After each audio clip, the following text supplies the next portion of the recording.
Next question है the total cost of a certain length of a piece of wire is 200 if the piece was 5 metre longer and each metre of wire cost is 2 less. पहले यहाँ तक ही देखते हैं इस question को, उसके बाद आगे पढ़ते हैं।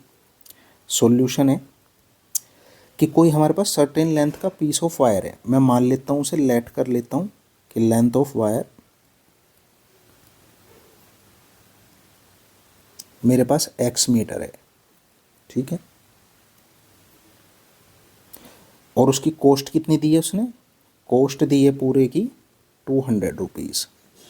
तो मेरे पास 1 मीटर की कॉस्ट कितनी आ जाएगी, पर मीटर कॉस्ट आ जाएगी 200 को डिवाइड कर दो पूरी लेंथ से, तो वो पर मीटर कॉस्ट है। इसे इक्वेशन नंबर 1 मान लिया।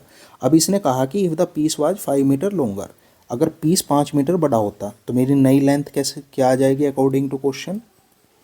नई लेंथ बनी 5 मीटर बड़ा कर दो पुरानी से, पुरानी x थी तो नई हो जाएगी x + 5। अब इस नई लेंथ के हिसाब से न्यू कॉस्ट क्या आएगी पर मीटर, वो आएगी 200 अपॉन x + 5, ये होगी 2 नंबर।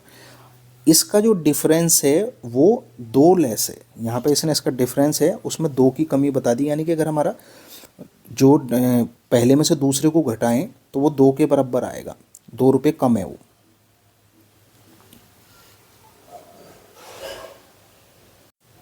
तो कुछ कंडीशन इस तरह रहेगी हमारी, पहले वाली में से हम इससे दूसरे नहीं, पहले वाली ये नहीं है, पहले वाली खाली x की है, तो पहले वाली में से अगर हम दूसरे वाली को माइनस करें कॉस्ट को पर मीटर की, तो उसमें डिफरेंस होगा 2 का।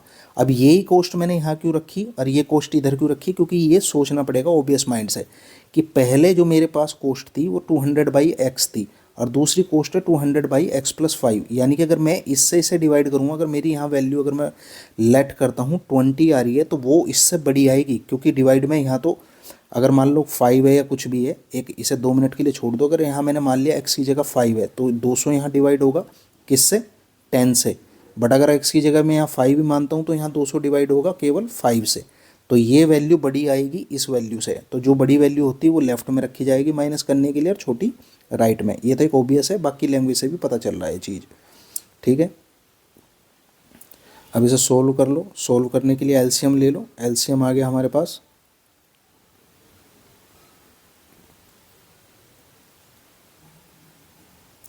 थोड़ा सा स्पेस क्रिएट कर लेते हैं।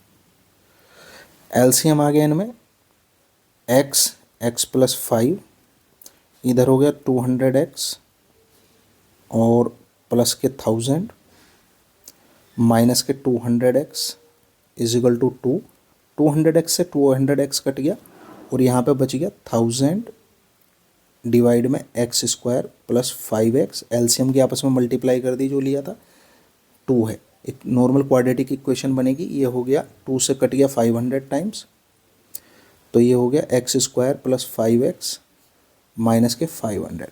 अब ऐसे टुकड़े करने हैं हमें यहाँ पे, इसके ऐसे फैक्टर करने हैं हमें यहाँ पे जिससे मल्टीप्लाई होके तो 500 आ जाए और माइनस होके 5 आ जाए। तो ऐसे टुकड़े क्या हो जाएंगे हमारे 25x और माइनस के 20x, 25 और 20, 25 दूनी 50 और एक 0 रहेगी तो 500 के बराबर ये बना देगी इसको। तो इनमें से दोनों में से x कॉमन आ गया, मेरा आ गया x + 25, यहाँ पे माइनस के 20 कॉमन आ गया, यहाँ पे आ गया x + 25 इजिकल टू 0। तो एक ब्रैकेट तो मेरा क्लोज हुआ x - 20 और एक हुआ x + 25। अगर मैं इस ब्रैकेट के अगेंस्ट 0 लेता हूँ तो मेरी वैल्यू आती है 20, अगर इसके लेता हूँ तो मेरी वैल्यू आती है x - 25। तो माइनस की वैल्यू को कंसीडर नहीं करते तो पॉजिटिव को कंसीडर करेंगे, यानी कि हमारी जो इसकी जो क्या लेट किया था हमने, लेंथ ऑफ वायर है वो हमारी 20 है। अब देखते हैं इसने हमारे से पूछा क्या है इसमें। The cost of the piece would have remain unchanged. अब ये कह रहा है कि जो उसकी कॉस्ट है उसे अनचेंज ही रहने दो, यानी कि जो पहली कंडीशन है वही ट्रू है इसके लिए। How long is the piece of wire, अब उसका पीस कितना लंबा है वायर का, वो तो हमारे निकल के आ गया 20 मीटर वायर है। And what is the original cost per metre, अब उसकी ओरिजिनल कॉस्ट निकालनी है। 20 मीटर है, 200 रुपये पे किया है, तो उसकी ओरिजिनल कॉस्ट कैसे आएगी, 200 को 20 से डिवाइड करेंगे तो 10 आ गया, तो ओरिजिनल कॉस्ट पर मीटर आ गई है 10 रुपीज़, ये आंसर है।